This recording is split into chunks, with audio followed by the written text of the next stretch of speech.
Olá, pessoal. Essa aula a gente vai falar sobre o papel do Kant na geografia e a gente começa abordando o pensamento kantiano a partir dos seus três livros mais importantes, que é a Crítica à Razão Pura, Crítica à Razão Prática e Crítica da Faculdade de Julgar.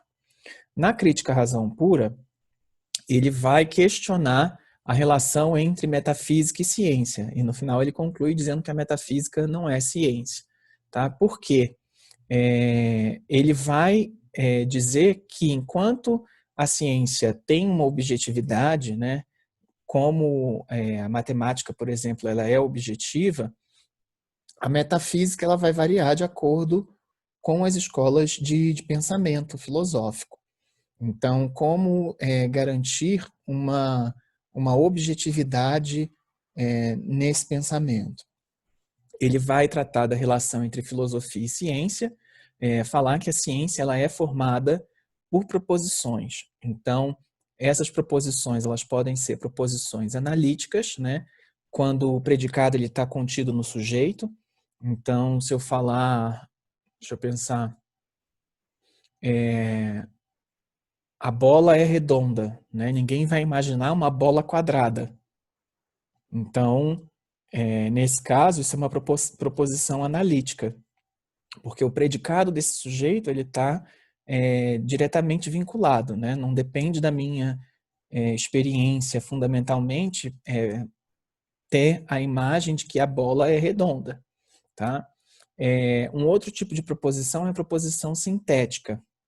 Tá? A proposição sintética ela depende da experiência. Então, falar que determinada camisa é azul, é branca, é vermelha, né?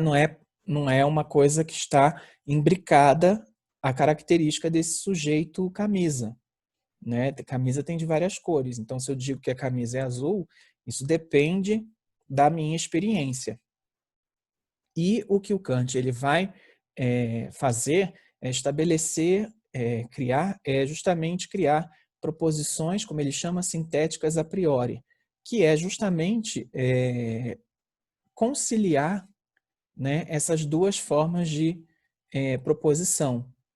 E isso é a base justamente do pensamento kantiano, né, do idealismo transcendental, porque com base nessas proposições sintéticas a priori, o Kant ele vai manter ao mesmo tempo o racionalismo e o empirismo, né? A proposição analítica e a proposição sintética. O Kant ele vai dizer que a totalidade do mundo ela não se dá unicamente a partir da experiência, né, nem de uma racionalidade pura. Daí o título do livro, Crítica à Razão Pura. Tá? O outro trabalho dele é a Crítica à Razão Prática. E aí o Kant ele vai questionar se as leis morais, né, a ética, né, um trabalho sobre ética, ele vai questionar se é possível a objetividade de uma lei moral, né? E aí ele vai propor um imperativo categórico, ou seja, aquilo que serve para mim singularmente tem de servir a todos universalmente. Tá? Então, isso é muito importante para as discussões sobre ética. Tá? Então, é, o imperativo categórico ele vai trazer justamente essa transposição do singular para o universal. Tá? Então, socialmente, né, eu posso pensar, sei lá, o adultério é crime. Então, o adultério é crime em quais países do mundo? Quais sociedades criminalizam o adultério? Tá? De que forma eu puno os crimes também, pena de morte, né?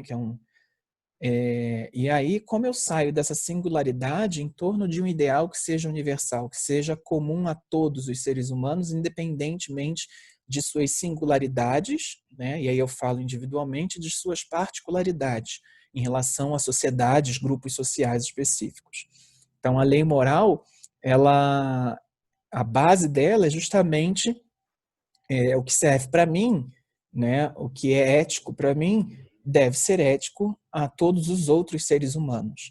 né? E o imperativo categórico kantiano está muito relacionado a essa noção, a essa transposição do singular para o universal. O outro trabalho do Kant é a crítica da faculdade do juízo, em que ele vai trabalhar a estética, né? Esse julgamento estético sobre o que é belo e sobre o que é sublime. Nos gregos, havia uma associação entre o que é belo e o que é bem, tá? Só que o Kant ele vai propor que esse julgamento estético ele está além do bem e do mal.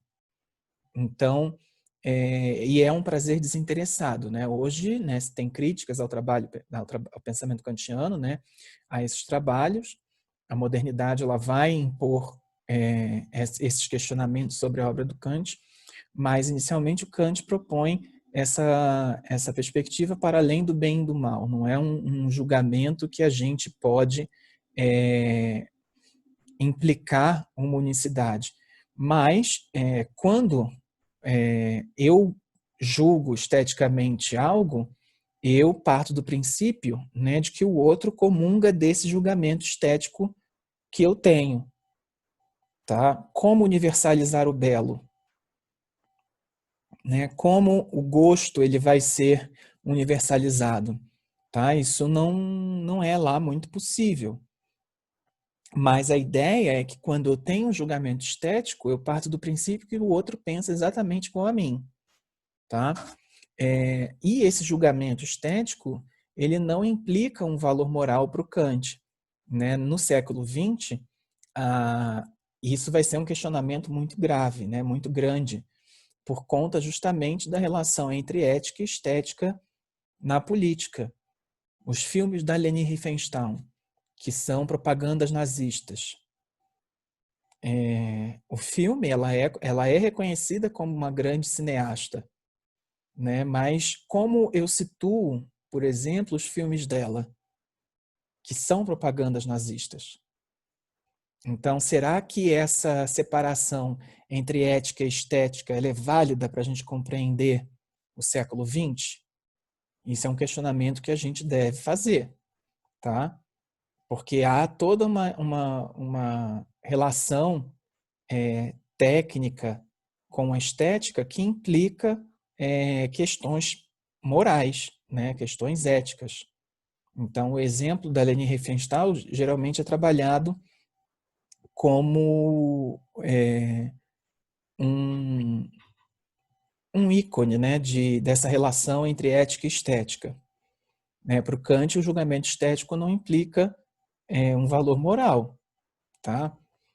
E o Kant ele vai dizer que esse julgamento estético ele comporta 4 elementos. A intuição sensível, que está relacionada à percepção e à sensação, ou seja, que dependem da experiência. O entendimento, que sistematiza esses dados da experiência. A razão, que permite ir além da experiência. E a imaginação, que é o que sintetiza as percepções fornecidas pela intuição. Então,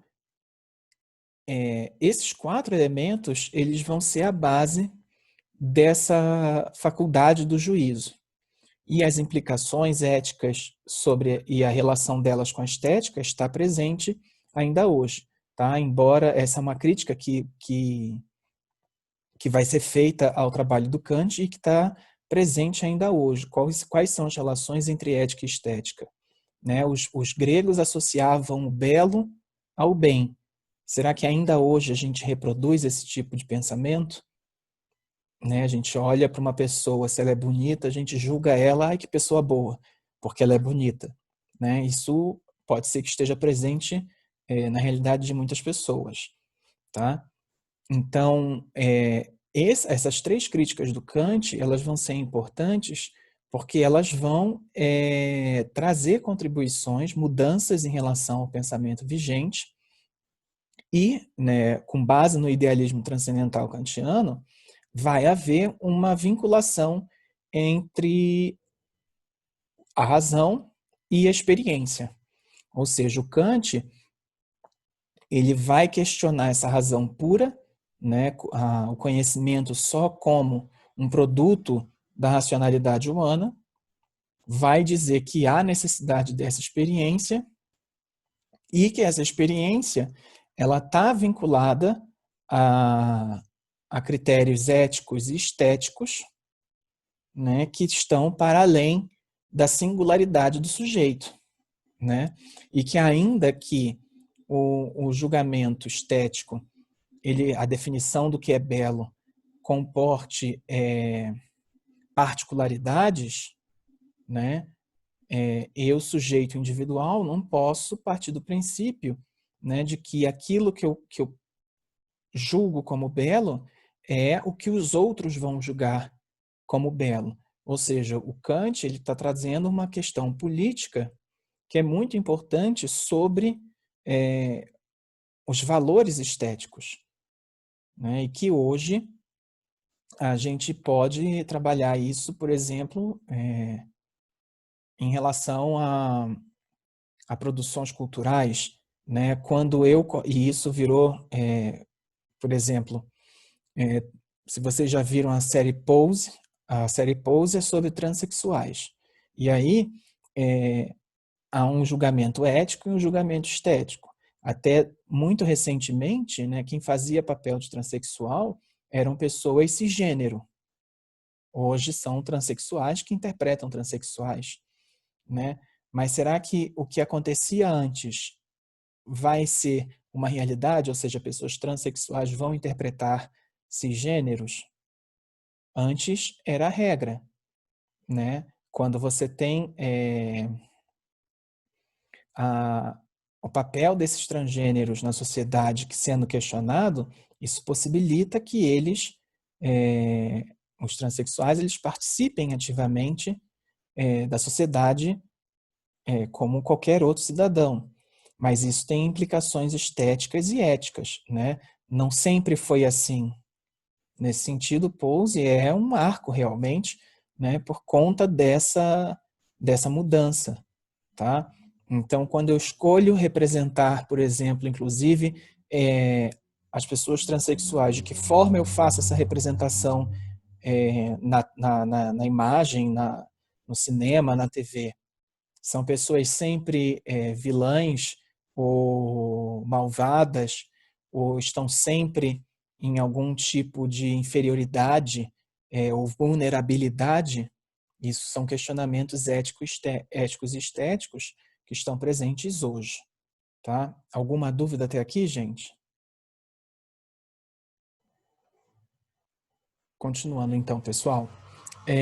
Ainda sobre Kant, o Kant ele vai justamente ser o responsável pelo início de uma abordagem que separa de fato o homem da natureza. Tá? O Kant ele vai pensar de que forma o homem ele é um objeto da natureza ou um objeto que se autoproduz. Tá? Ou seja, o homem vai ter condições de ser senhor das suas ações. Qual o papel do homem nessa relação com a natureza? Tá? O que o homem faz de si próprio? Tá? O homem ele vai ser o parâmetro, né? A finalidade última. O homem vai ser o parâmetro num sistema de finalidades, né? E de relações com os outros seres. Tá? O parâmetro é o homem. E isso é importante, porque isso vai, de fato, né, a partir do século XVIII, vai haver uma separação epistemológica entre homem e natureza. Tá? O Kant ele foi professor de geografia, ele não era só o filósofo importantíssimo para o pensamento ocidental moderno. Ele é importantíssimo para geografia também. Tá? E isso não é apenas em função do questionamento do Kant sobre a relação entre homem e natureza. tá? Mas em relação ao que o homem faz de si próprio, tá? Então, essa separação entre homem e natureza, na modernidade, ela vai implicar, ou não, né, uma série de possibilidades da ação do homem na natureza. E aí, o trabalho do Kant com a geografia é justamente, primeiramente, compreender essas relações existentes na natureza, e segundo, compreender de que forma o homem se relaciona com o espaço e com o tempo, e de que forma o homem produz sua geografia. Tá? Para compreender as relações do Kant, as proposições do Kant sobre a natureza, uma coisa muito importante é compreender de que forma, deixa eu abrir o meu livro aqui, compreender de que forma a gente consegue trazer uma unicidade às questões da natureza. Por exemplo, como eu sei que uma baía é uma baía em qualquer lugar do mundo se cada baía é singular, né? Ou então um golfo, ou uma montanha, um planalto, uma floresta, tá? Como se na natureza tudo que a gente encontra é sempre singular, como que eu consigo classificar essa diversidade, essas singularidades em torno de um conceito, tá? Isso vai ser feito no Kant por meio do juízo reflexionante. O juízo reflexionante é o que me permite encontrar o universal no singular e o que me permite encontrar o singular no universal. Tá? Então, a partir do juízo reflexionante, eu vou do singular para o universal e do universal para o singular. E é isso o que me permite a classificação, né, desses fenômenos físicos. Isso é fundamental. Sem o juízo reflexionante, eu não consigo sistematizar, classificar os dados da experiência. Né? Sem o juízo reflexionante, o mundo ele vai ser formado apenas de singularidades. Né? Tudo é único, então, já que tudo é único, eu não tenho condições de sistematizar isso, de classificar isso. É o juízo reflexionante que me possibilita isso, a compreensão. Tudo bem, cada um é singular, mas o que eu posso abstrair dessa concretude a fim de criar particularidades e chegar a algo que seja universal? Né? Se a gente for pensar, por exemplo, nas classificações biológicas de espécies, né? Eu tenho Homo sapiens sapiens, que é a gente hoje, mas a gente teve o homem de Neandertal, os outros hominídeos. Então, como é que eu classifico, né, essa relação entre esse gênero Homo e entre o gênero Homo e os gêneros dos outros primatas? Enfim, né, eu preciso, a partir da singularidade, atingir algo que seja universal. Tá? Um tipo de rocha, como que eu vou definir um tipo de rocha? Toda rocha metamórfica é igual? Não. Mas o que torna cada um desses tipos de rocha metamórfica, que eu possa classificar, tá? Que eu possa, isso é um meio de eu compreender a realidade, né? De eu compreender e sistematizar a minha experiência, a minha existência, tá? Alguma dúvida até aqui, gente? Continuando sobre Kant, então, o Kant ele vai ser professor de antropologia, né, e de geografia. E aí, enquanto que a Sandra Lencioni diz que o Kant chama de geografia física não tem nada a ver com a geografia física hoje, O Rui afirma exatamente o contrário, o Rui Moreira, tá? O que eles estão falando em relação a essa geografia física, tá? Para o Kant, a geografia, o homem ele vai ser objeto da antropologia, tá?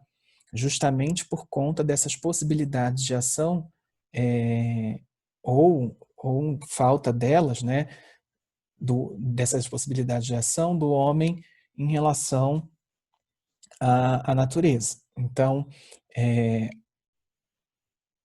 quando Kant escreve, toda a geografia é originariamente uma geografia física, tá? Por quê? Vamos lá. O conceito fundamental da relação de espaço e tempo no Kant é que espaço e tempo eles são a priorísticos. Ou seja, espaço e tempo eles não dependem da experiência humana, tá? Eu só consigo pensar, eu só consigo raciocinar porque eu tenho inata em mim, ou seja, não depende da minha experiência, essa capacidade de perceber o espaço e o tempo. Tá? Começar, por exemplo, sei lá, o primeiro espaço é o corpo, né? E eu só consigo me situar à medida que eu tenho uma clareza em que momento eu estou, onde eu estou, tá? Então, assim, a partir do momento que eu digo que espaço e tempo são a priori, ou seja, não dependem da ação humana, né? Qual é a consequência disso? A primeira consequência fundamental disso é que espaço e tempo, eles são agentes modeladores do homem. Então, o tempo que eu nasci, eu só posso... vocês já viram Dark? Tá super em alta, né? Que foi lançado o terceiro episódio, terceira temporada, desculpa, da série. E ela questiona justamente essas questões de tempo e espaço. Elas são, bem interessante, né? Então, assim, se o espaço e o tempo eles são apriorísticos, eles moldam a minha ação. Se eles moldam a minha ação, qual é a minha possibilidade de divergência em relação ao meio? Tá? Isso, de certa forma, é uma das bases para o determinismo geográfico. Tá? Outras bases para esse determinismo geográfico elas estão presentes no evolucionismo. Tá? Mas a ideia de que tempo e espaço, de novo, moldam a ação humana por serem a priorísticos, por não dependerem da experiência, né, isso traz limitações às possibilidades de ação do homem. Tá? E é por isso que o Kant dá aula de antropologia e de geografia, tá? Porque justamente ele está tentando entender, né, como funciona essas possibilidades de ação do homem. Tá? Já pensando que a antropologia fica com o homem e a geografia, que é sempre uma geografia física, né, é ela que vai servir, não é palco a palavra mais adequada, mas de substrato para essas ações humanas. Ou seja, as ações humanas elas estão limitadas ao substrato em que elas se situam, se localizam, né? Sobre qual substrato elas estão. Entendem isso? Alguma dúvida até aqui?